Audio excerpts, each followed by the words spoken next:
Hello, I'm Bakhtiar Sanova and you're watching A News. Let's take a look at today's top stories. Russia and Ukraine conclude talks in United Arab Emirates with no concrete agreements announced. Donald Trump threatens Canada with 100% tariff over a possible deal with China. And federal immigration agents kill another U.S. citizen in Minneapolis, sparking protests.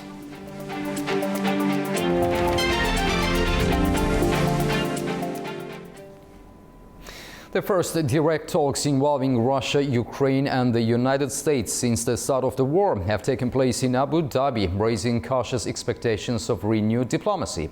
But as negotiators described the discussions as constructive, fighting on the ground showed little sign of slowing, underscoring the gap between diplomatic efforts and realities on the battlefield. Talks between Russia and Ukraine have ended in Abu Dhabi without any concrete agreements or joint statements. The meetings lasted 2 days and included a United States delegation. They marked the first trilateral talks between Moscow, Kiev and Washington since the war began in February 2022. The talks were facilitated by the United Arab Emirates. A UAE government spokesperson said the sides held direct discussions in a constructive and positive atmosphere. The discussions were attended by U.S. presidential envoy Steve Witkoff and President Donald Trump's son-in-law Jared Kushner, alongside senior Russian and Ukrainian officials, including Russia's military intelligence chief Igor Kostyukov and Ukrainian National Security Council Secretary Rustem Umerov. After the talks, Russia's Deputy Foreign Minister Sergei Ryabkov said Moscow continues to follow a basic consensus previously reached with the United States in Anchorage. Steve Witkoff described the discussions as very constructive. He confirmed that another round of talks is planned, possibly on February 1st, again in Abu Dhabi. Ukrainian President Volodymyr Zelensky also called the talks constructive. He said the sides discussed possible ways to end the war, including security guarantees and how a future agreement could be formalized. Meanwhile, fighting on the ground continues. Russia said it carried out a large-scale strike across Ukraine early Saturday. According to Moscow, the targets included drone production facilities and energy infrastructure linked to Ukraine's military industry. Russia also claimed it had taken control of another settlement in the Kharkov region. Ukraine reported 136 combat engagements along the front line on Saturday and said it repelled Russian attacks in multiple directions. Kiev's mayor said the overnight strikes caused damage to critical infrastructure in the capital. U.S. President Donald Trump has warned Canada that a trade deal with China could put the country at risk. He said he would impose a 100% tariff if such an agreement goes ahead. The tensions come after Canadian Prime Minister Mark Carney praised China as a reliable partner and urged the European leaders to seek investment there. Earlier, Trump also withdrew Canada's invitation to his Board of Peace initiative following Carney's comments at the World Economic Forum in Davos. Including the Nordic-Baltic Gate, to further secure the alliances. Protesters and officers clashed in Minneapolis on Saturday following the fatal shooting of a man by a federal immigration agent. Officials have identified the man as Alex Pretty and say he was in possession of a firearm at the time of the incident. Chaos broke out on the streets of Minneapolis on Saturday after protesters and law enforcement clashed following the second fatal shooting involving federal immigration agents. Officials identified the man who was shot as 37-year-old Alex Pretty, a U.S. citizen who worked as a nurse at the Veterans Affairs Hospital in Minneapolis. The Department of Homeland Security released a photograph of a firearm it said was in Pretty's possession. According to authorities, an immigration agent fired defensive shots after fearing for his life. An individual approached U.S. Border Patrol officers with a 9mm semi-automatic handgun. The officers attempted to disarm this individual, but the armed suspect reacted violently. Fearing for his life and for the lives of his fellow officers around him, an agent fired defensive shots. Medics were on the scene immediately and attempted to deliver medical aid to the subject, but he was pronounced dead at the scene.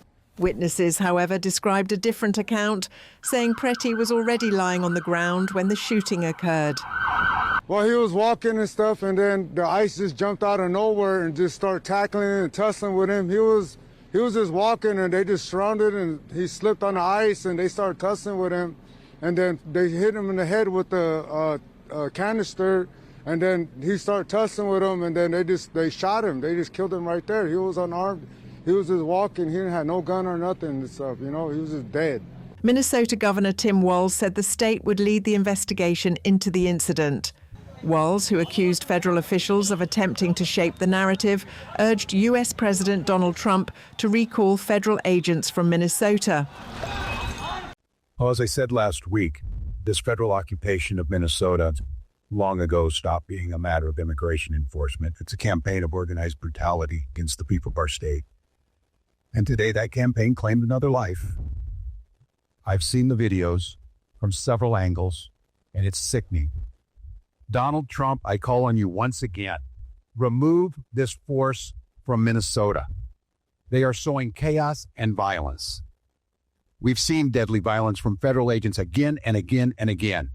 President Trump, however, took to social media, placing the blame on state and local officials, whom he accused of inciting insurrection and preventing police from protecting immigration officers.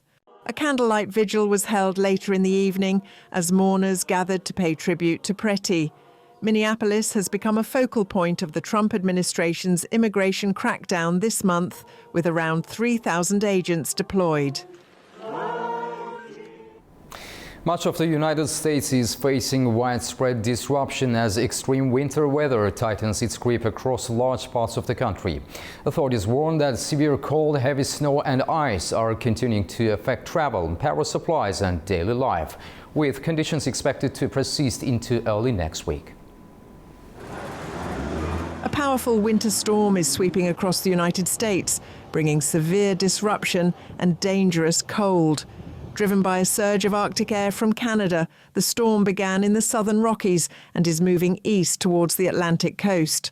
As it advances, heavier snowfall is reaching the Midwest and the Mid-Atlantic. The impact on travel has been extensive, with around 15,000 flights cancelled and long stretches of interstate highways closed due to hazardous conditions. Nearly 180 million people are under threat from the storm, affecting more than half of the country's population. At the same time, temperatures across central and eastern regions have dropped sharply, with wind chills expected to reach the -20s and -30s in some areas, and temperatures falling 10 to 40 degrees below average. Residents say they are adjusting plans but carrying on as best they can.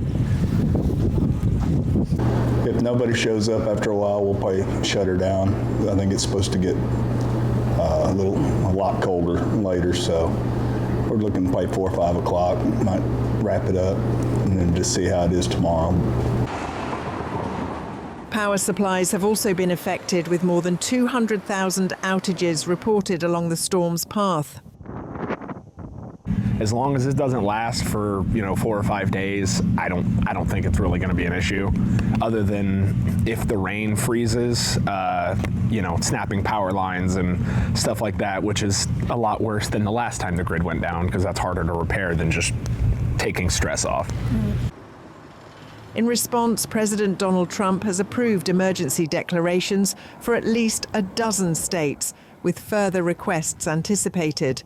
Authorities continue to urge caution as the storm is set to affect much of the eastern United States through the weekend and into early Monday. U.S. President Donald Trump signed an executive order to withdraw the country from the United Nations World Health Organization.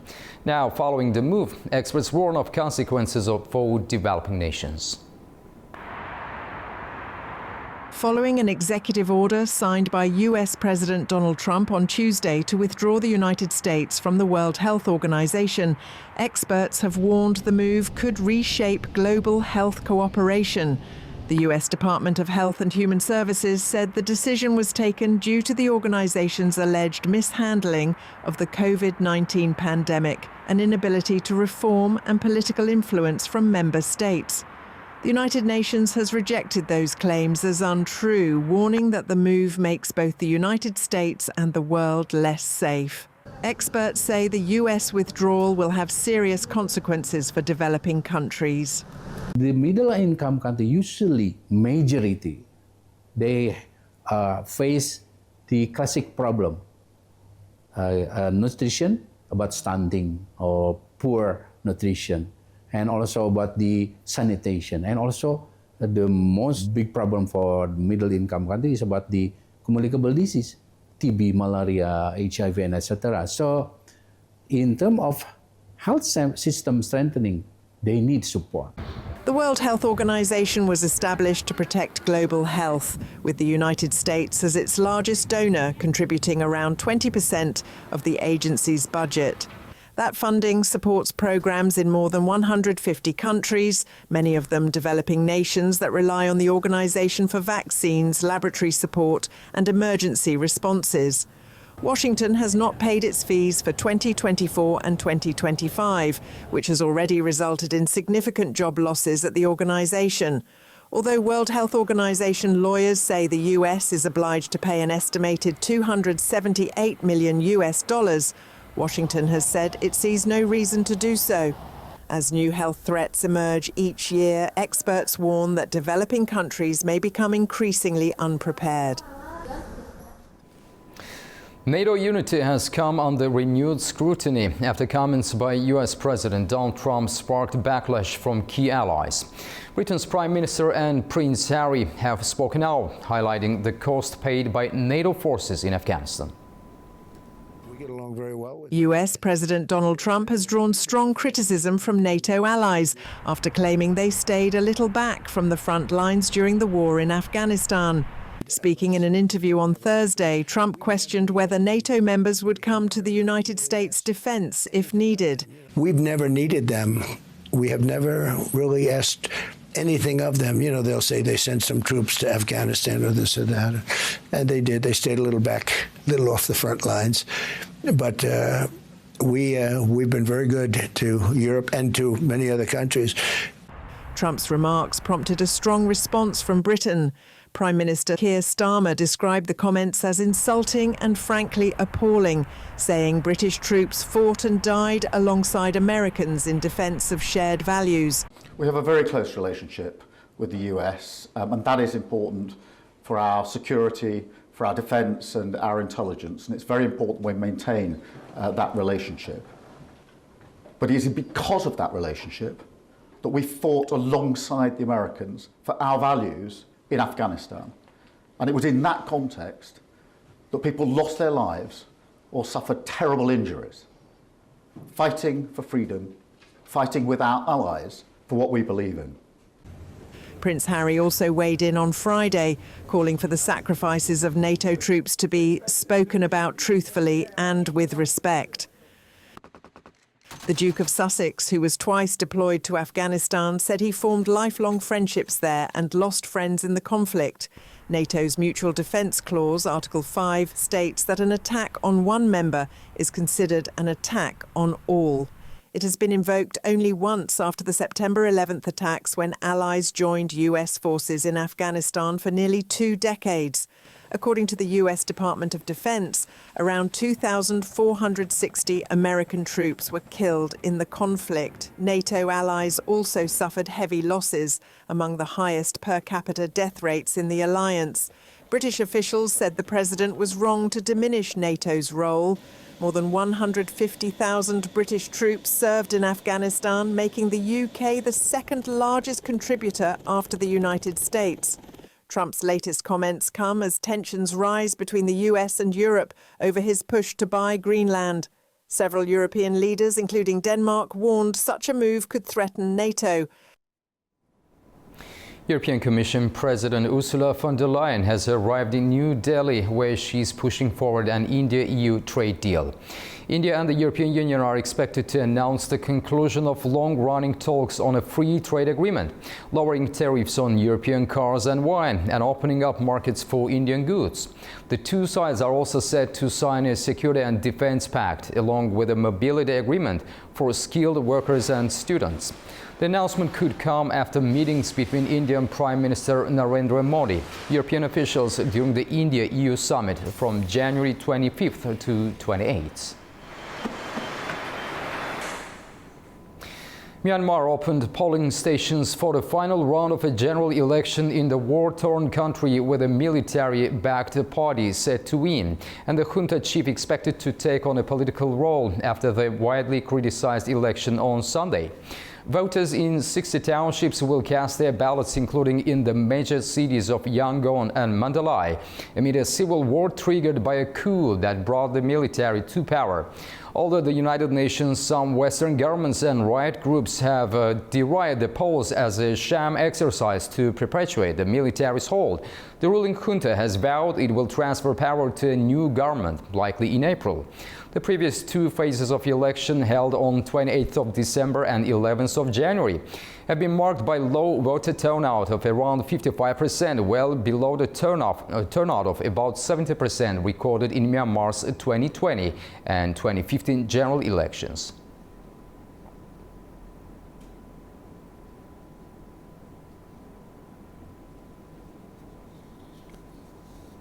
Now let's take a look at the major stories from the region.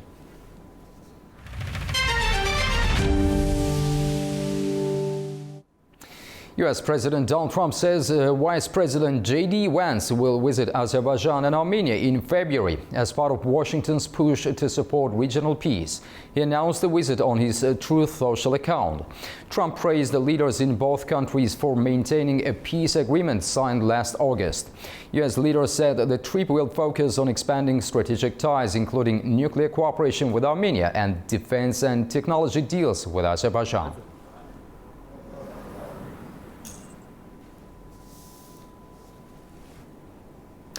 U.S. President Donald Trump's remarks about the U.S. Armada heading towards Iran have triggered debate across the country.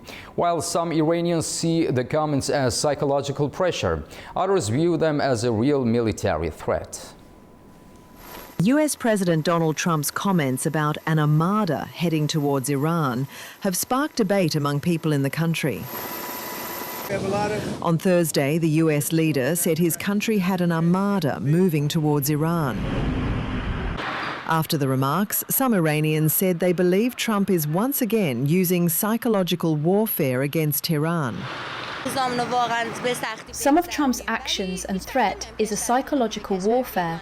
They like to play with people's thoughts and soul, because he has said this many times and has not acted on it. And we have not seen any action from him. Other local residents said they do not believe Trump will use the naval flotilla to attack Iran, even as he renewed warnings to Tehran about killing protesters or restarting its nuclear program. As for sending ships for a possible war, I personally think it was because of their own sense of danger, because Iran has always said that it will bomb Americans' interests in the Middle East. And I myself, as a citizen, do not say that I agree or disagree with anything, but I believe it is with our rights to defend ourselves. However, some Iranians take Trump's comments seriously. In the past, the US military has periodically sent additional forces to the Middle East during times of heightened tension. Moving of Armada is definitely an act in preparation to attack. It is a threat to attack, because they never send a warship, especially when it's a fleet and not just one vessel. It is at least 10 to 20 ships. On Friday, the Iranian government also responded to Trump's warning. An official, speaking on condition of anonymity, said the military build-up was being closely monitored and warned that Iran would treat any attack as an all-out war. Turkish Foreign Minister Hakan Fidan has warned that Israel may be seeking an opportunity to strike Iran, saying such an action could further destabilize the region. The warning follows a call between President Recep Tayyip Erdogan and his Iranian counterpart, in which Erdogan emphasized Turkey's opposition to foreign intervention and support for Iran's peace and stability. The remarks come amid growing regional tensions and Iran's recent domestic unrest, the worst since the 1979 Islamic Revolution. Tajikistan has taken another step toward normalizing relations with its neighbor Kyrgyzstan. The country's parliament has ratified an agreement simplifying the rules for citizens staying across the border, a move that comes as political ties stabilize and economic cooperation shows clear signs of recovery. Our correspondent reports. Tajikistan has ratified an agreement with Kyrgyzstan regulating the mutual stay of citizens, allowing nationals of both countries to remain on each other's territory for up to 60 days without mandatory registration. The decision was approved by Tajikistan's parliament and is seen as another step toward consolidating the recent improvement in bilateral relations. The agreement itself was signed on February 1st, 2018 in Dushanbe, but its ratification has taken on renewed significance in the current political climate. Speaking in Parliament, Tajikistan's first Deputy Minister of Internal Affairs, Abdurrahman Alamshahzada, said the document is intended to strengthen friendly ties, provide a legal framework for cross-border travel, and create more favorable conditions for citizens of both countries. The move follows a period of serious tension. Armed clashes along the Kyrgyz-Tajik border in 2022 sharply worsened relations and led to border closures. Over the past 2 years, however, ties have gradually stabilized. In March 2025, Dushanbe and Bishkek signed a historic border agreement and reopened 2 border crossings. That shift has been reflected in trade figures. In just 1 year, trade turnover between Tajikistan and Kyrgyzstan nearly tripled, reaching around $33.4 million in 2025. Tajik export alone rose sharply from $475,000 in 2024 to $9 million in 2025, highlighting the broader normalization of cross-border cooperation. Fariza Kalimurzina, Almaty, A News. That's all we have for now. Thank you for joining us and stay tuned to A News for more updates.